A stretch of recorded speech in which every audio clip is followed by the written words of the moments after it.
ایک دفعہ کا ذکر ہے، کسی ملک میں ایک نہایت ہی خوبصورت محل تھا۔ اس محل میں ایک بادشاہ اپنی 4 بیٹیوں کے ساتھ رہا کرتا تھا۔ یہ بادشاہ اپنی چاروں بیٹیوں کے ساتھ بہت پیار اور محبت کرتا تھا اور ان کی ہر خواہش کا خیال کرتا تھا۔ ایک مرتبہ جب دسترخوان سجا تھا، بادشاہ اپنی بیٹیوں کے ساتھ بیٹھ کر کھانا کھا رہا تھا۔ کھانا کھانے کے دوران بادشاہ نے اپنی چاروں بیٹیوں سے سوال کیا، تم سب مجھے کتنا چاہتی ہو؟ بادشاہ کی بڑی بیٹی یعنی بڑی شہزادی نے اپنے بابا کو اس سوال کا جواب دیا، بابا میں آپ کو گلاب جامن کی طرح چاہتی ہوں۔ بادشاہ اپنی بڑی بیٹی کے جواب پر بہت خوش ہوا اور اس نے خوش ہو کر اپنی بیٹی کو انعام کے طور پر 4 گاؤں دے دیے۔ بادشاہ کی دوسری بیٹی نے جواب دیا، بابا میں آپ کو برفی کی طرح چاہتی ہوں۔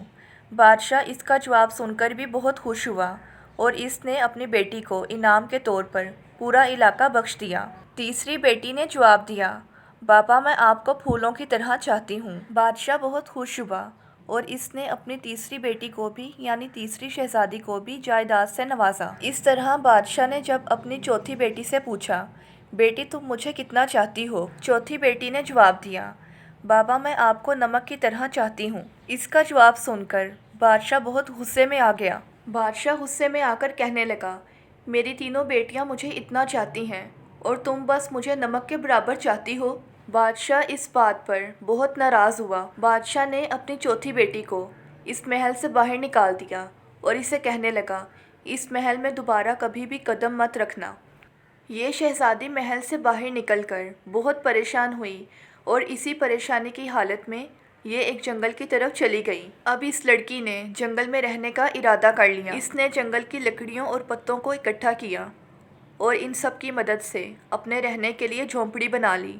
جب اسے بھوک لگتی تو یہ پھل کھا لیتی اور سوکھے پتوں کا بستر بنا کر سو جاتی۔ جب یہ لڑکی سو کر اٹھی تو اس نے دیکھا کہ اس کے ارد گرد رنگ برنگے پرندوں کے پر بکھرے ہوئے ہیں۔ اس شہزادی نے ان پروں کو اکٹھا کر کے ایک رنگ برنگا چھوٹا سا پنکھا بنا لیا تاکہ وہ اس سے ہوا لے سکے۔ اگلے دن پھر سے جب یہ شہزادی سو کر اٹھی تو اس نے دیکھا کہ دوبارہ سے اس کے ارد گرد بہت سے رنگ برنگے پر بکھرے ہوئے ہیں۔ اس شہزادی نے سب پروں کو اکٹھا کر کے بہت ہی خوبصورت اور عمدہ قسم کے پنکھے بنا لیے۔ اس نے سب پنکھوں کو اکٹھا کیا اور یہ سڑک کے کنارے جا کر بیٹھ گئی اور اس نے اپنا چہرہ چادر سے ڈھانپ لیا۔ اسی طرح اس سڑک سے جتنے بھی لوگ گزرتے وہ اس شہزادی کے خوبصورت پنکھوں کو دیکھتے اور اسے خرید لیتے، کیونکہ ایسے خوبصورت اور رنگ برنگے پنکھے انہوں نے پہلے کبھی نہیں دیکھے تھے۔ اسی طرح شہزادی کے پاس بہت سے لوگوں کا رش لگا رہتا۔ ایک مرتبہ ایک شہزادہ یہاں سے گزر رہا تھا۔ اس نے جب اس شہزادی کے ہاتھوں میں یہ پنکھے دیکھے تو وہ بہت حیران ہوا، کیونکہ اس نے پہلے کبھی اتنے خوبصورت پنکھے نہیں دیکھے تھے۔ اس شہزادے نے یہ سارے پنکھے خرید لیے۔ شہزادہ سب پنکھے خریدنے کے بعد شہزادی سے پوچھنے لگا، تم کون ہو؟ شہزادی نے اس کے سوال کا کوئی جواب نہ دیا، مگر اس کے خوبصورت ہاتھ بتا رہے تھے کہ اس نے پہلے کبھی کام نہیں کیا اور روزانہ پنکھے بنانے کی وجہ سے شہزادی کی خوبصورت انگلیاں زخمی ہو چکی تھیں۔ شہزادہ اس شہزادی کے پیچھے جنگل آ گیا اور جب اسے پتہ چلا کہ یہ واقعے میں ہی شہزادی ہے اور یہ سزا کاٹ رہی ہے تو یہ سن کر وہ بہت پریشان ہوا۔ شہزادہ اپنے محل میں واپس گیا اور اس نے جا کر اپنے والدین کو سارا ماجرا بتایا۔ بادشاہ اور ملکہ کو بھی یہ واقعہ سن کر بہت دکھ ہوا اور یہ اپنے بیٹے کی بارات لے کر اسی جنگل میں چلے گئے۔ اب شہزادہ اور شہزادی دونوں کی شادی ہو گئی، مگر شہزادی اپنے والد کو بہت یاد کرتی تھی اور شہزادی اپنے والد سے دور رہ کر خوش نہیں رہتی تھی۔ پھر ایک مرتبہ شہزادی نے شہزادے سے بات کی اور اسے کہنے لگی، میں اپنے گھر والوں کی دعوت کرنا چاہتی ہوں اور ان سے ملنا چاہتی ہوں۔ شہزادے نے شہزادی کے گھر والوں کے لیے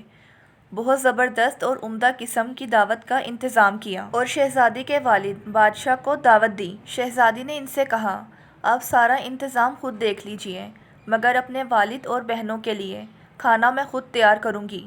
اب سارے مہمان آ گئے اور کئی دسترخوان ایک ساتھ لگے۔ بادشاہ اور شہزادیوں کے لیے اندر الگ سے انتظام کیا گیا۔ وہ سب جب کھانا کھانے بیٹھے تو ان کی چوتھی بیٹی یعنی شہزادی سامنے آ کر بیٹھ گئی۔ شہزادی نے اپنے چہرے کو نقاب سے ڈھانپ رکھا تھا۔ شہزادی کے والد نے جب کھانے کا پہلا نوالہ لیا تو اس کھانے میں نمک نہیں تھا۔ جب انہوں نے دوسرے ڈش کا ذائقہ چکھا تو وہ بھی نمک کے بغیر تھی۔ بادشاہ کو اس بات پر بہت غصہ آ گیا کہ مجھے بلانے پر یہ بغیر نمک والا کھانا کھلایا گیا۔ اسی وقت بادشاہ کی چوتھی بیٹی نے نقاب اتارا اور وہ کہنے لگی، بابا میں آپ کو نمک کے برابر چاہتی ہوں۔ یہی کہا تھا اس دن میں نے، کیونکہ نمک کے بغیر کسی چیز میں لذت نہیں ہوتی۔ بادشاہ اپنی بیٹی کی بات سن کر حیران رہ گیا۔ پھر بادشاہ نے آگے بڑھ کر اپنی بیٹی کو گلے لگا لیا اور شہزادی کی بھی آنکھیں بھر آئیں۔ بادشاہ نے اس بات کی وجہ سے اپنی بیٹی سے معافی مانگی۔